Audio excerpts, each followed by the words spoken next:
They said it was unsinkable, yet it never even left the harbor.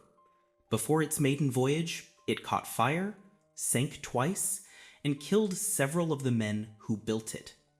To some, it was cursed. To others, it was just fate.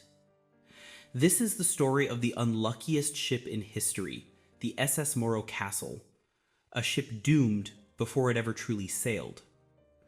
The year was 1930. The Great Depression had just begun, and people were desperate for an escape, something beautiful, modern, and full of promise. That's when the Ward Line, a well-known American shipping company, announced their newest luxury ocean liner, the SS Morro Castle. It would sail between New York and Havana, carrying passengers who wanted sunshine, jazz, and freedom from the gloom of the times. It was designed to be state-of-the-art, fireproof materials, electric doors, a modern communication system, and a hull that engineers claimed was virtually indestructible. It was a dream born out of hardship, a symbol that America still had power, glamour, and ambition left. But even before its launch, the ship seemed to reject its own destiny. During construction, strange accidents began to happen. In early 1933, a welder fell from the scaffolding and died instantly. A month later, a boiler room explosion injured several workers and delayed the project by months. Then, during its final inspection, a small electrical fire broke out in one of the cabins, an eerie foreshadowing of what was to come. Still, the company pressed forward. The ship had already cost over $5 million, and the Ward Line couldn't afford another delay. On August 23, 1930, the SS Morro Castle finally left the dock for her maiden voyage to Havana. The newspapers called it the floating palace of the Caribbean. Her passengers, wealthy Americans, diplomats, and even a few celebrities, marveled at the mahogany staircases and crystal chandeliers. Everything seemed perfect. But behind the elegance, tension was growing. The crew of the Morro Castle wasn't happy. They complained of long hours, poor treatment, and low pay. The captain, Robert Wilmot, was strict, serious, and obsessed with discipline. His first officer, William Worms, had a reputation for being unpredictable, quiet, but cold. And then there was Chief Radio Officer George Rogers, a man who would soon play a terrifying role in this story. Rogers was intelligent, yes, but also strange. He tinkered with chemicals in his spare time, built devices out of scrap metal, and told stories about how easily a ship could burn from the inside. Most of the crew found him unsettling, but they ignored him. After all, what could go wrong on a brand new fireproof ship? On September 5th, 1934, the SS Morro Castle departed Havana on its final return trip to New York. It was a calm evening. Moonlight on the sea, the sound of music from the ballroom. Passengers danced, drank, and took photos on the deck. But below that surface of elegance, something was brewing. The captain wasn't feeling well. He'd been complaining of stomach pain all day. By midnight, he was dead. Officially, the cause was a heart attack, but the ship's doctor whispered something different, that the symptoms looked like poisoning. No one could prove it, and there was no time for an investigation at sea. The command now fell to First Officer William Worms, a man who had never expected to lead the ship. He was nervous, inexperienced, and deeply superstitious. The next few hours would test him beyond imagination. It was 2:50 a.m., September 8th, 1934. The Morro Castle was just 8 hours away from reaching New York. Most passengers were asleep when a faint smell of smoke drifted through the corridors. At first the crew dismissed it, probably a cigarette, they said. But within minutes, flames erupted from the first-class writing room, spreading through the hallways faster than anyone thought possible. Thick black smoke poured into the cabins. The electric doors sealed shut, trapping people inside. And the fireproof paint and furniture? They turned out to be coated with highly flammable lacquer. By the time the crew tried to fight the fire, it was already out of control.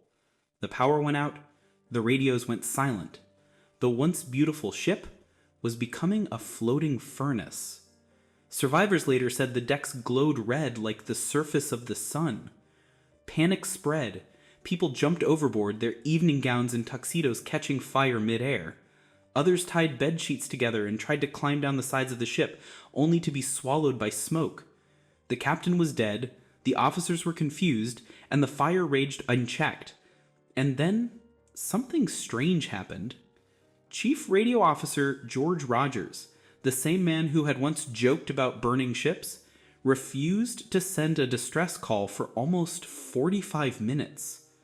When he finally did, he used an incorrect signal code, delaying rescue efforts even longer. By the time the Coast Guard arrived, the Morro Castle was a blackened husk adrift off the coast of New Jersey. Out of 549 people on board, 137 died, burned, drowned, or overcome by smoke. When dawn broke, the charred remains of the SS Morro Castle drifted onto the beach near Asbury Park, where crowds gathered in disbelief. The sight was haunting. The once glorious ship, half submerged, still smoking, with the name Morro Castle barely visible through the soot. It became an instant tourist attraction. Thousands came to stare.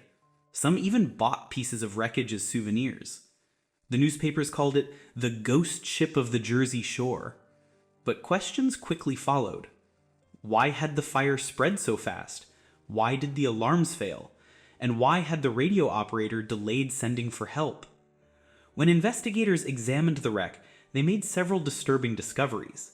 The so-called fireproof design was anything but.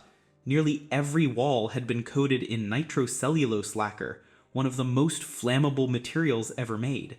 The fire had likely started deliberately, perhaps with chemicals, not an accident. The radio operator, George Rogers, was behaving suspiciously during and after the disaster.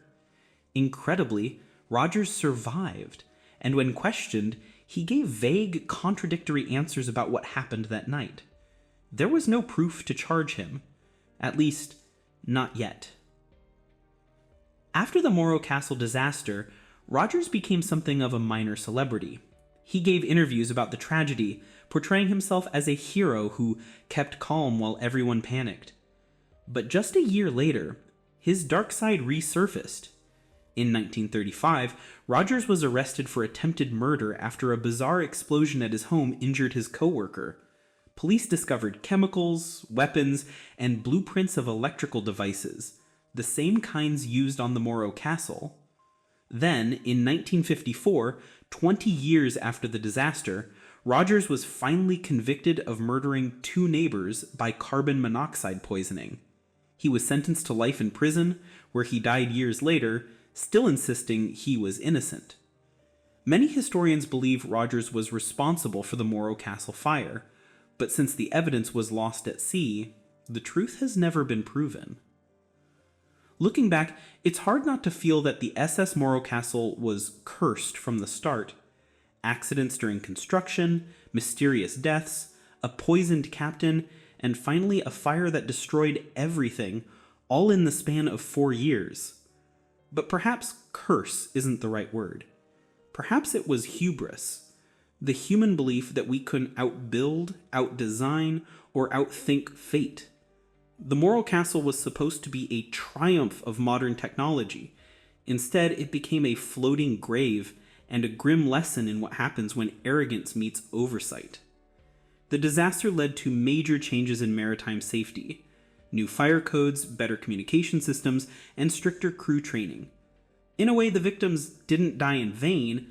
Their loss reshaped the future of ocean travel. Still, one question lingers. Was it just a series of tragic mistakes? Or was there something darker at play? A ship doomed before it sailed, a captain who died mysteriously, and a man who may have set it all in motion just to watch it burn?